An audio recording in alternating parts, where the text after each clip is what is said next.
to my YouTube channel today. And today I'm going to talk about how we can support ourselves through challenging news stories that are happening in the world. Before I get into it though, please like and subscribe, hit that notification bell so that you can get all of the upcoming videos that I'm going to share. Feel free to also follow me on social media. I'm on Instagram at Therapy with Janet B. I'm on Pinterest as well as Facebook.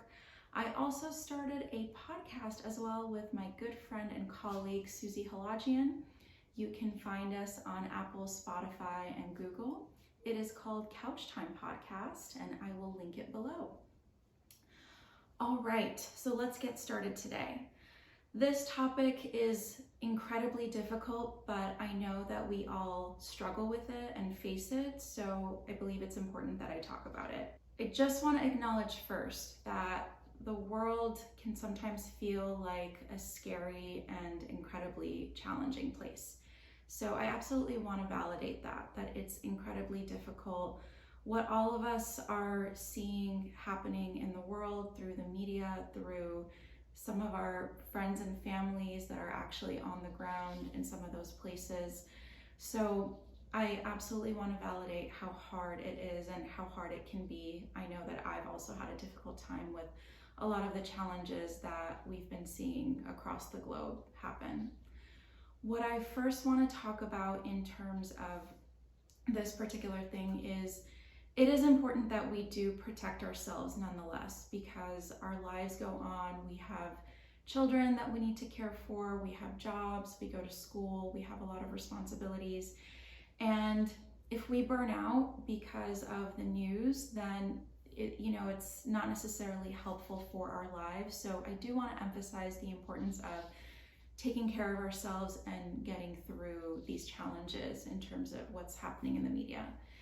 So first things first, what I want to incorporate here is to essentially, when you are seeing the news, when you are reading the news stories, when you see all of the reports go through social media, first I do just want to validate that it is important to acknowledge how we feel.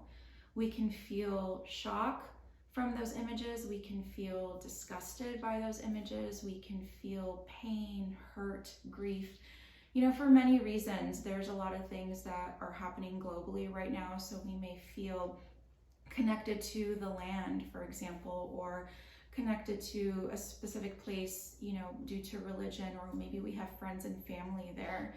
And when there are tragedies that are going on, it does at times hit close to home, unfortunately. So first things first, it is important to validate how we feel and acknowledge how we feel. We don't want to just sort of push it away or ignore it, because that can actually make the feeling grow bigger. It's not necessarily going to make the feeling go away. So first things first, it's important that we acknowledge what is happening within us. The other piece that I would say is it's going to be important that you talk with trusted friends, trusted family, supportive counseling. Even like a support group could be helpful as well, because we're human and we don't thrive by ourselves. We don't thrive in isolation. We thrive in groups. We thrive in community. We thrive with social support. So one of the things that's also important is to absolutely talk to someone. I, in fact, did that recently, where certain things that were happening globally absolutely bothered me.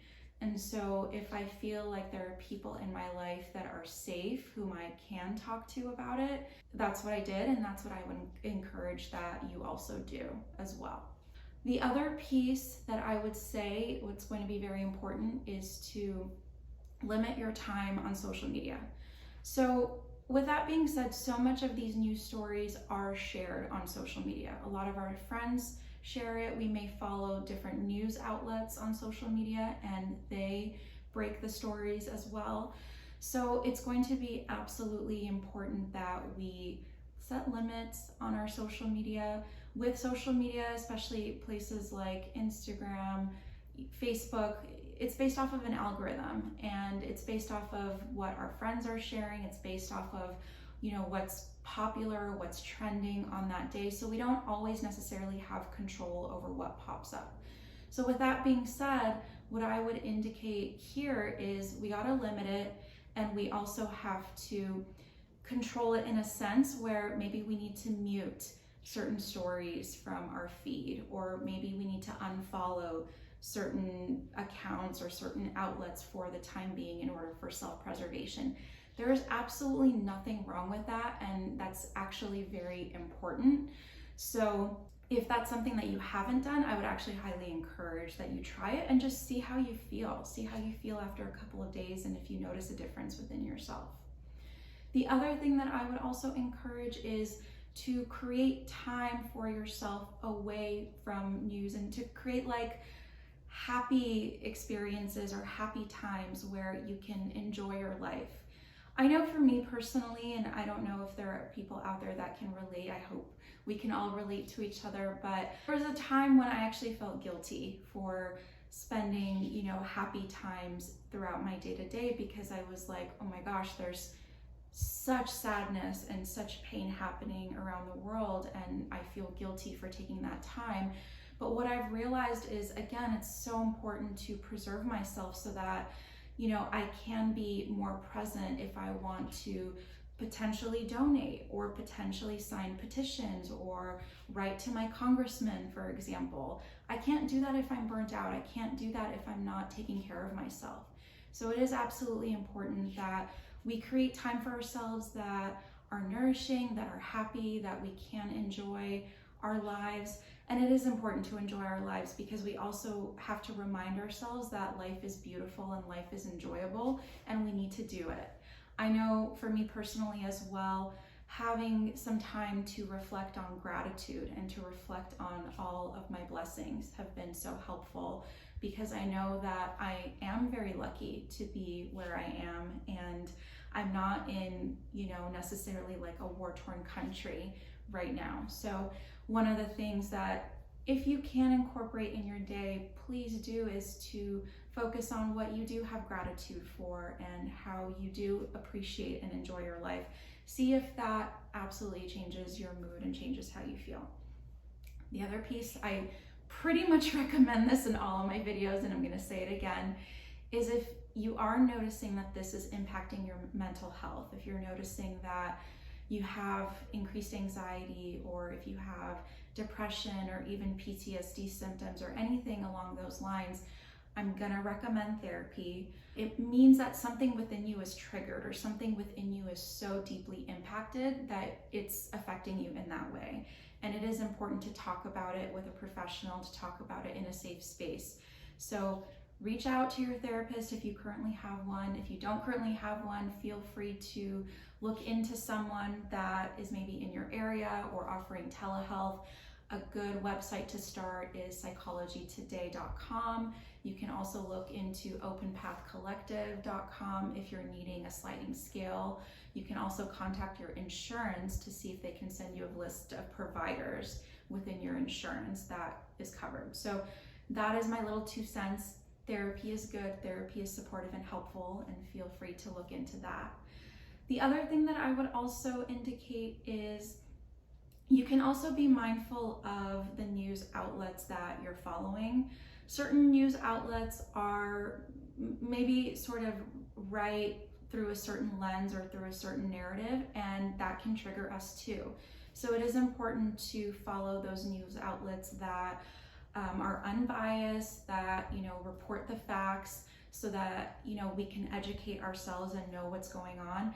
If you are going to follow news outlets or read or watch news stories, I would say set a limit with it. If it means one time a day in the morning, or if it means once every other day or once or twice a week, do that. Setting limits here is helpful, important. It's good to know our boundaries with that, and so I would recommend that that's another thing that you do.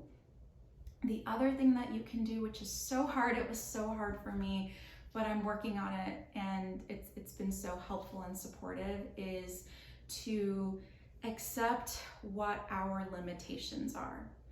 And that's a hard one because I'm a little codependent here and there, and so there's this part of me, I guess you can call it like an activist part of me, that wants to save the situation, that wants to save the world. I guess maybe in a previous lifetime, I don't know, maybe I was a superhero or something. I don't have that power, and I had to accept that. I have to accept that.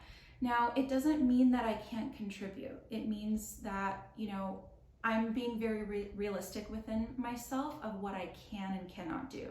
So I can't necessarily convince, a world leader to change, certain decisions. I have no power in that. However, I do have power in donating to organizations that are trusted. I can write to my congressman, which I have done. I can sign petitions. I can share certain lobbyist things that are going on with friends and on my social media. So that's one thing that's going to be really important. Know your limitations, but also know what's within your control, because there likely is something that you can do to be helpful, to make an impact. It's just we may have to do it on a bit of a smaller scale. Last thing, with that being said, and this one is most important, is to ramp up your self-care. I know I kind of alluded to this here, but ramp up your self-care. So if you are noticing that things are happening in the world, I don't necessarily have control over this, but I want to help out, but also ramp up your self-care. So that may mean going on more walks, going and doing more yoga and exercising. That may mean scheduling an extra session with your therapist. That is absolutely okay. Please do that. Ramp up your self-care. There's nothing wrong with doing that. If it means in the middle of your day, if you have a little bit more freedom in your schedule, it may mean taking a nap. That is absolutely okay. Please do that. Please take care of yourself. So these are some of the things that we can do to support ourselves through these crazy times in the world. Know that you're not alone. Know that I'm here, I'm supportive. Know that other therapists out there are supportive, and we want to all get through this together. If you are someone that lives in California and Florida, I just want to let you know that I do offer telehealth to California and Florida residents. So I will link my website, roadtowellness.co, in the description. Please also comment below if there's a topic that you're interested in that means a lot to you and it's related to mental health that you'd like for me to talk about. Please comment below and I will go ahead and create a video for it. Thank you so much for joining me today. I know these topics aren't easy, but I'm glad we were able to get through it and discuss it further. I look forward to my next YouTube video, and I look forward to hearing back from you guys. Take care.